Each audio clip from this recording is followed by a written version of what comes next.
Hi, I'm Granny, and we're going down the rabbit hole of a family memory, the family trek west. And because they were visiting, I figured I would include my adorable grandsons, or some of my adorable grandsons. Okay, thank you. Welcome. I love you. Hi, I'm Granny, and we're going to go on a little adventure. Today the episode is a family memory, the trek west. Today I'm going to share the story of how I got here, or more specifically, how my great-grandparents migrated from eastern Texas to Homestead, southeast Arizona, where my dad was born and raised.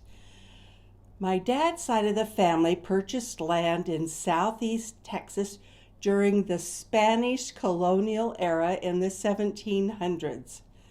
My great-grandparents, Hillary and Sally, married in 1873 and lived in the lush and fertile land of Grimes County, Texas, on a 1,500-acre farm. Their large home was filled with 11 children by 1890, and during the next decade, 5 more children were born. A total of 16 children, 3 of which passed away in their early childhood. At this time, Grandma Sally's asthma worsened, and they made the decision to sell their farm and move west to San Angelo area, Texas. According to Grandpa Reuben, who is my dad's dad and my grandpa, he was also known as RG, they sold 1,100 acres and threw in 400 acres because it was covered with thick, sticky, black oil, otherwise known as black gold or Texas tea. They purchased around 6,000 acres outside of the San Antonio area and began a cattle and sheep ranch. Great-Grandma Sally's asthma improved for a while, but then worsened, prompting the decision to move farther west with the encouragement of her doctor, although her doctor didn't believe she would be able to make the trip. In preparation to make the move west, my great-grandparents had their older boys, including my grandpa Reuben, also known as Rube, explore their options in New Mexico and Arizona. In 1897, they traveled the area working on ranches along the route, learning of the beautiful grasslands and pine forests of southern Arizona. They returned via the Big Bend country of Texas, which is really stunningly beautiful. Their older boy will soon move and settle in the Long John Canyon area in Arizona. My grandpa Reuben shared many stories of this adventure traveling to Arizona and back. During this 3-month scouting trip, there was a period of living off the land when their supplies ran out, eating game, berries, and other edible plants. During one of the months, they never saw another human, which is really interesting. Great-Grandpa Hillary had a special covered wagon built to ensure the best possible conditions to Great-Grandma Sally. It included a cook stove, table, benches, an area for her rocking chair, a bed for the younger children, and a bed for themselves. The wagon was 40 feet long and 7 feet wide.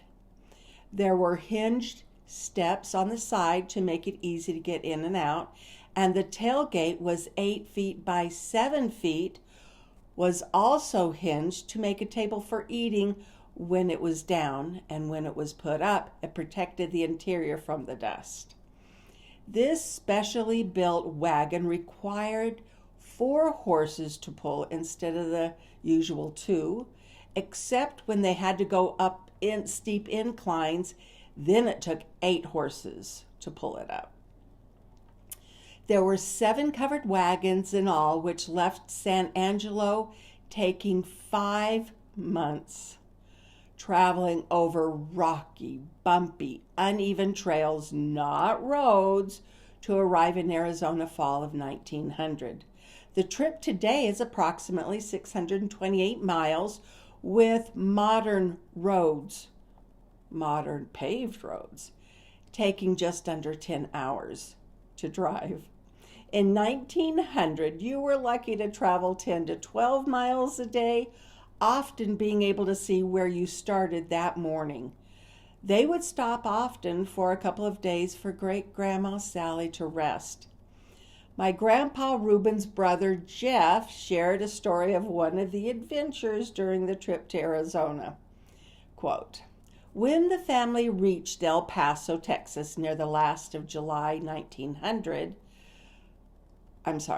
the last of the month of July 1900, they skirted the town El Paso and camped on the Rio Grande River, where there was water to wash their clothes and give them time for minor repairs on some of the wagons that was necessary. There was also a matter of replenishing dwindling supplies. The older boys, Rube, Ed, and family friend Cliff, decided that they wanted a little nightlife before leaving El Paso behind. So they quietly saddled their horses after everybody had gone to bed and rode back a few miles to El Paso. According to Rube, their deviltry got them into some sort of predicament. At any rate, they left town in a hurry with the local law enforcement officials hot on their trail. Not wanting Grandpa to know of this deviltry, they headed east out of town so that they wouldn't lead their company into the family encampment. They had a little bit of trouble losing their pursuers, and as a result, they had quite a ride to circle back around to where the family was. They arrived back 2 hours later than the planned departure, and they couldn't leave without him because those boys had to drive the wagons. Well, when Great-Grandpa Hillary saw them, he said, or probably yelled, "Devil take your hides, I ought to skin you alive," was their greeting, and he saw to it that there was no sleeping on the job that day. Join me again when we continue our trek west. Thank you for your time. Thank you for spending your time with me. Please join me next time when Granny goes down the rabbit hole.